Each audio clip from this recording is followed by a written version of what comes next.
Hello and welcome to the Fishing Guide Podcast. I'm your host, Brad Weekman. Of course, our co-host, Mitch Glenn's here, and he's also in charge of the director of music, the director of Silver Bullets. He's in charge of almost everything. I catch the minnows. Man, we are excited. Pump us up. Tell us who's here. Man, tell us and tell him his position. We are very happy to have Mr. Lance Hughey on our pro staff now, as there is nobody better at minnow rigging that I know of. And here he is, Mr. Lance Hughey. Yeah.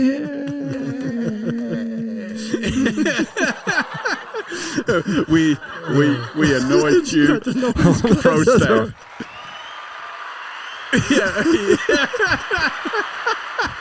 There you have it, folks. Live crowd. So studio's crowded today. Yep. We got calm yourself. Calm yourself. Keep the people in the background. Y'all go back to work, man. Yeah, well, you could sell more stuff and you could get them ordered. I know, stock them shelves. That's right. Hot things going on, but let's talk about some of the stuff, Lance. Excited to have you on our pro staff, and great to be part of it. Man, I tell you what, you have handfuls of stuff. Yeah. So why don't you just well, first of all, tell us how you met Mitch, because we want to know a story. So I'm sure that was one. I've met him. I've just known him through Facebook, social media. I didn't really meet you personally. I think maybe 4 or 5 years ago. Yeah. Hot Springs. We met you at Hot Springs. Yeah. Bump into you at the bait shops. You know, just always kind of just knew who each other were. Well, I remember seeing you out on the lake. I'd pull in somewhere, and I'd see you over there throwing fish in the floor, and I'm like, oh, crap, let's find someplace else. Ain't no more. He's got this under control. Yeah. I mean, just kind of just around about, I'd see you. Yeah. And we always just knew each other, and just kind of met that way.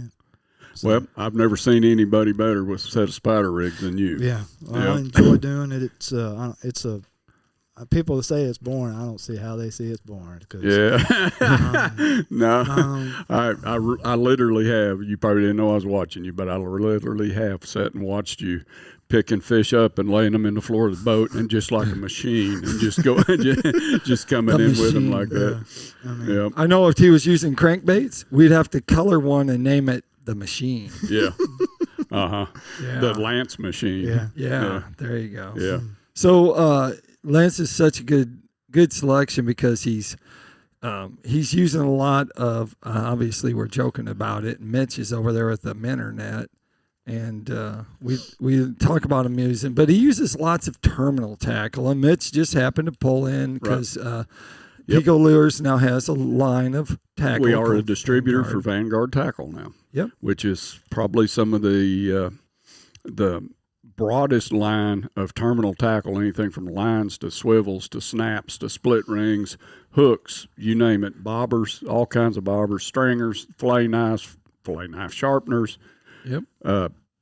pliers, clippers, you name it, we've got it.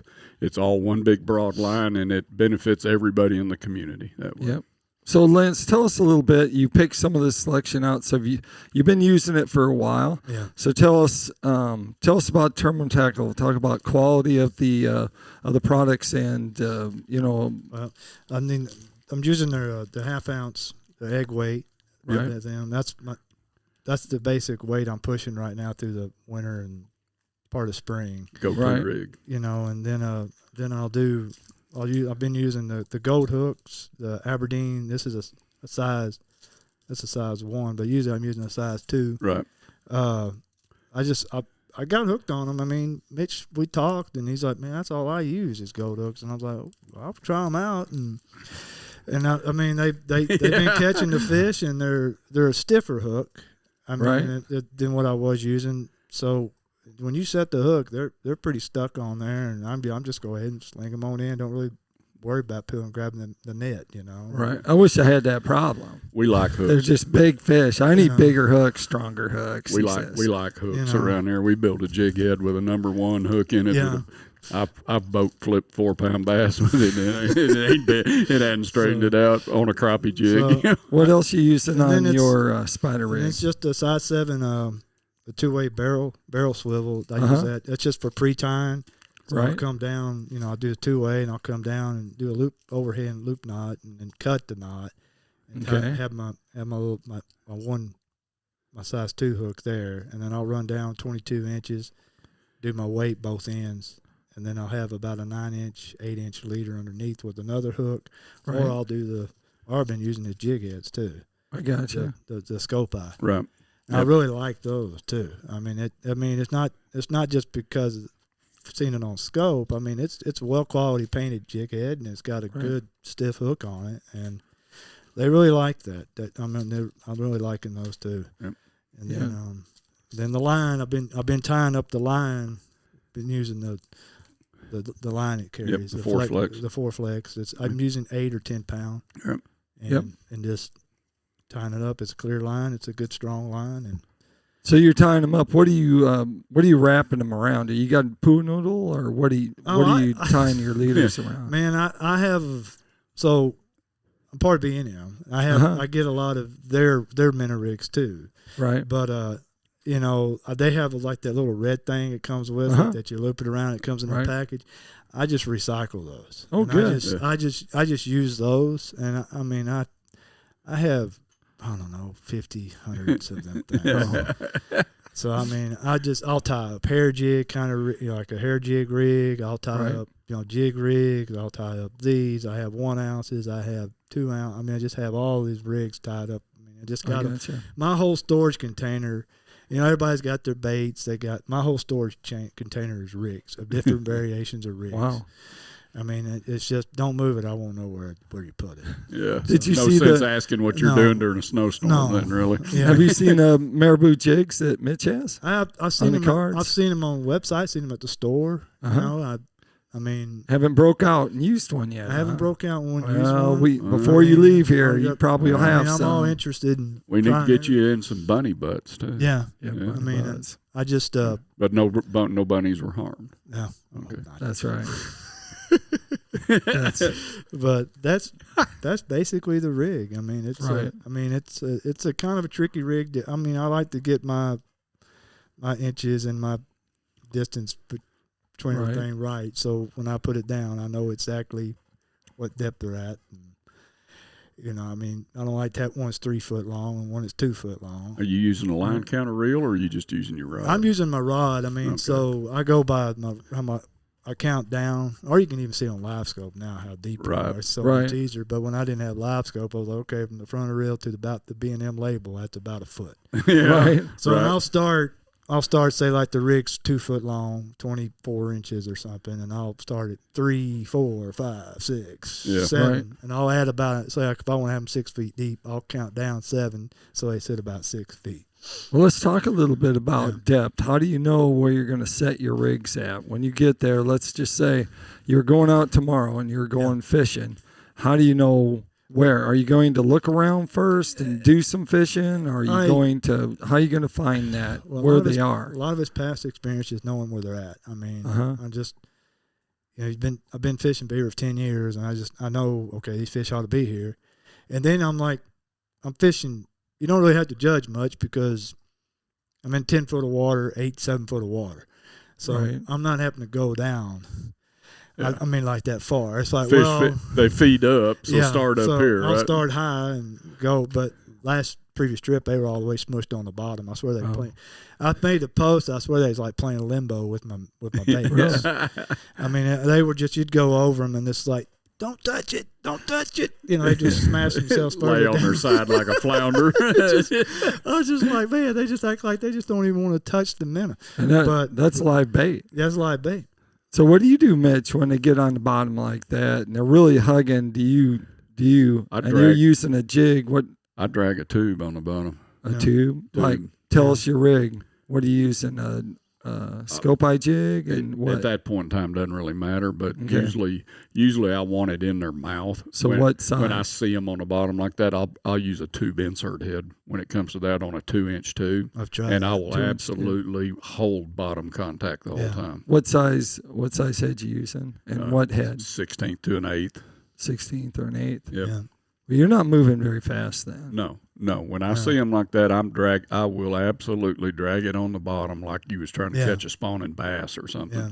And it's the worst bite you can ever hope to get. I mean, you got to be pretty trained though. You really do, because you ain't never going to feel a bite. It's just all of a sudden you're not making contact with the bottom That's anymore. the way a lot of it was. I mean, the water temp was 56 like the previous trip, and then dropped down to 46. So them fish were pretty shocked. It's kind of like I was. Yeah. So, I mean, when they pull, I mean, you just kind of see a little bit of weight on them. A little bit of weight added to the tip, and you just set the hook. Right. I mean, it's a lot of...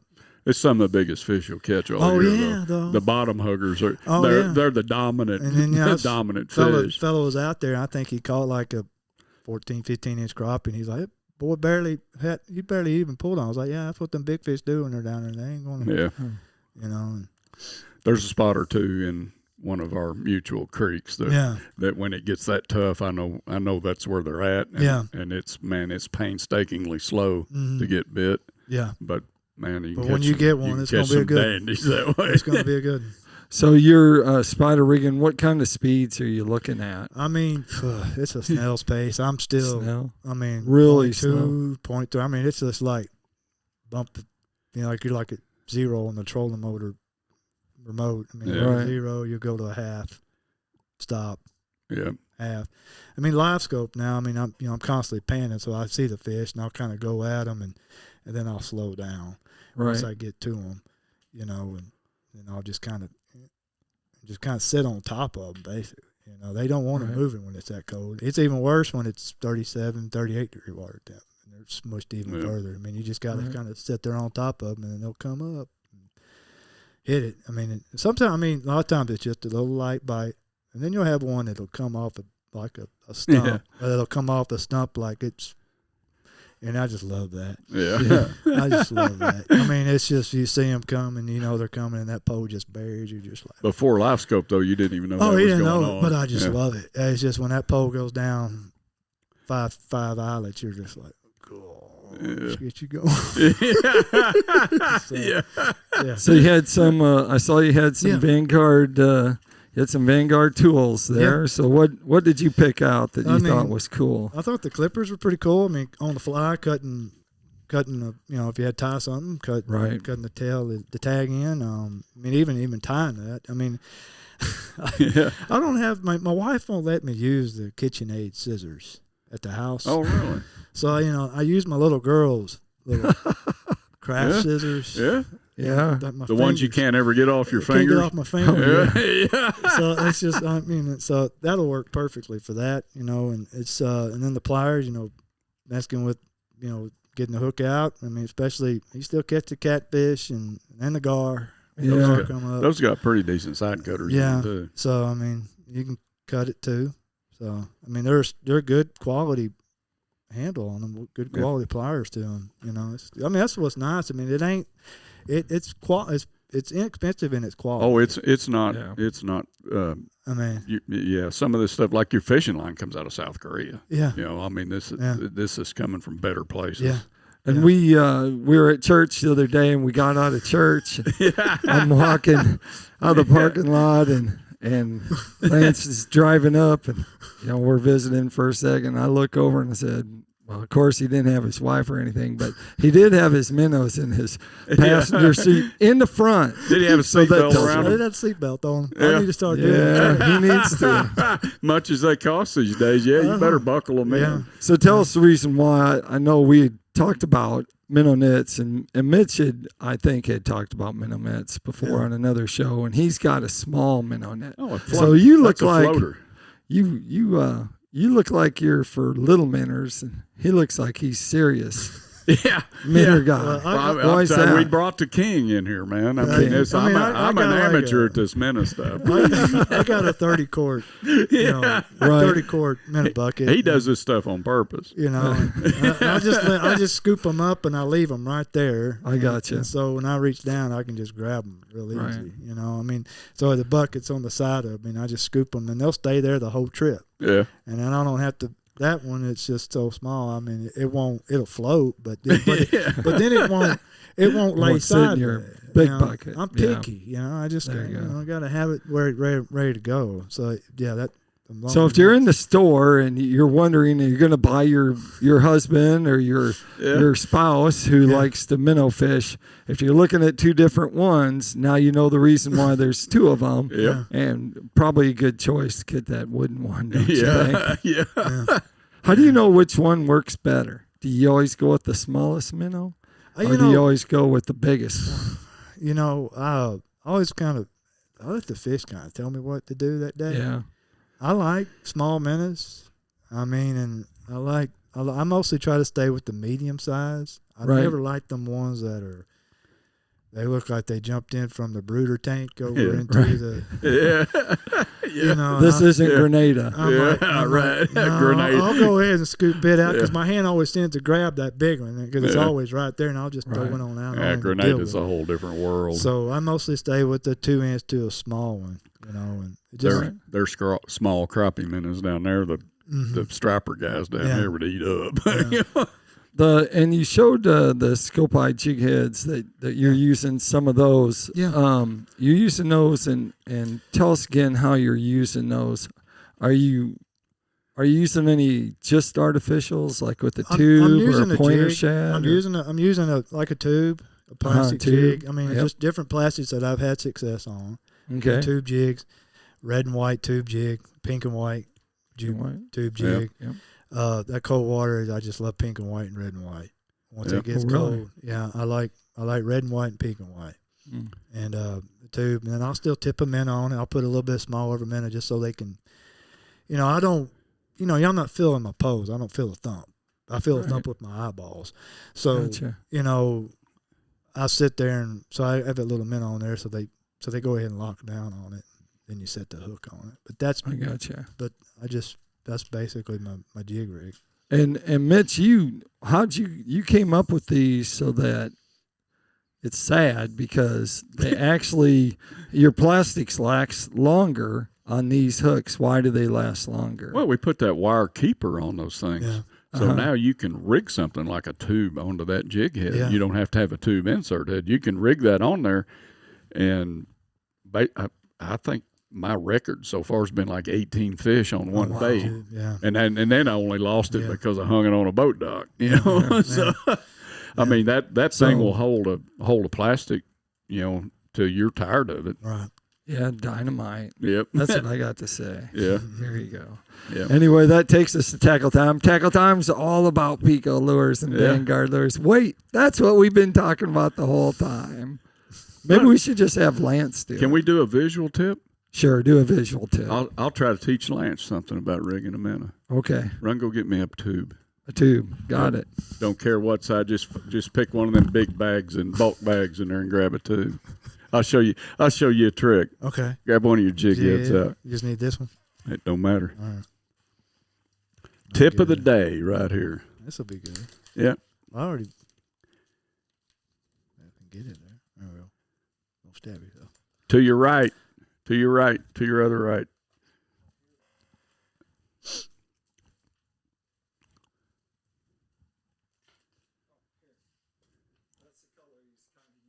Okay, there we go. All right. Yeah. So Pink and white. Yeah. so here's a minnow rigging, tube jigging All right. tip of the day right here. Okay. So you're going to take your scope eye jig head. You're going to take your tube. All your little tentacles. Spread them out like that. Pop them in my mouth. Reach right in here in the middle. Pull them out there like that. Now you got split legs. Okay. So you're gonna bring that in there, rig it on your tube, so that those split legs are sticking straight out like on the side like that. Mm-hmm. Punch that dude up there on there like that. Now you got a split right there. When you Okay. rig your minnow, you got little keepers to hold on to keep minnow and keep There you him go. warm and everything till he gets eat. There you go. And that would be your tip of the day. Yeah. Looks like Lance is taking your lure. You just lost that. There we go. Well, where'd he go? There we go. That's Another also one an you just interesting gave way away. to rig a tube when you want a little different action too. Yeah. To take the middle tentacles out, and it gives it Got a double tail action that way. We'll do a tip on that. Like we'll do a video. So if you were listening to us on the podcast show, you'll be able to find that Pico Lures on their Facebook page or Instagram. Sure. So you can look there to find that. Lance, we didn't do the end of tackle time. If you want to find out more about Pico Lures or Vanguard Lures or Vanguard Tackle, make sure you go to their website at picolures.com. If they want to find out more, I guess the other big news, the big release is someone's got a guide service. That's right. This makes 3 guides. Yeah. Because Mitch was a guide and I was a guide. Yeah. There you go. Yeah, I'm just going to start up. I'm starting up January 1st. First of the year, just everything should be good to go. I'm just waiting after the holidays to get going. Right. You got a website up now, though, Yeah, right? I launched it last night up. I finally got my wife to proofread it. There you go. But yeah, it's lhcrappieguide.com. Okay. So, and then Can they book an appointment on there? They can go ahead and start booking. Yeah. I mean, There we I'm getting some spots already filled in. So, I mean, yeah, just contact me and All right. we'll go from there. There you go. No. So, and they're going to contact you off the website. They can. Those are the there's a only link places. that'll call me or email me, or you can send a thing that way, or come through Facebook. You know. All right. There we go. That sounds good. So we do know that you got a 250 on your boat. Yeah. So that's a pretty dang big engine, my friend, for a 17-foot boat. Yeah. Yep. Tell the story behind that. We got Fish time. with Tell him, us and the you'll story. never get there last. Tell the story. Like It's just it's a 50 horsepower motor that I just having fun with putting, with big guys with big boats, and I just I got a big old sticker. It's a big old 2 in front of my 50. and underneath it, I changed. Underneath it, I put "send it." Yeah. It's awesome, baby. I get more compliments on that. Some guy pulls up in a nice Ranger boat with the 250 and says, "That made my day right there." If it makes you laugh, makes you smile, That's right. Yep. Pretty just awesome. having fun. That wraps it up, man. All I can say, appreciate you, and Appreciate pretty y'all. awesome Appreciate to have Mitch, of course, the owner of Pico Lures here, and You found the newest, me. yeah, You found him, tracked and, me down. and Lance, the newest pro staffer right. for you. And, Happy to have man, him what aboard. a great catch right there. Yep. Can I say that? Great catch to have Lance come on, because it fits right into that Vanguard tackle. It's it's high quality products at an affordable price, and that's what you're looking at. Right. And now you can go to Pico Lures. We and even it's got a catfish hooks back there, man. Yeah, it's a one-stop shop. So now you can go, and we didn't even say our crankbaits. Didn't even talk about crankbaits, but one time we will, Yeah. But it by has, the way, we make a few on the side. there you go. But you can find that, like I said, all at picolures.com. So, like I always like to end the show, make sure you keep your hook sharp, your Vanguard tackle hook sharp, Yeah. and your lures in the water. Yeah.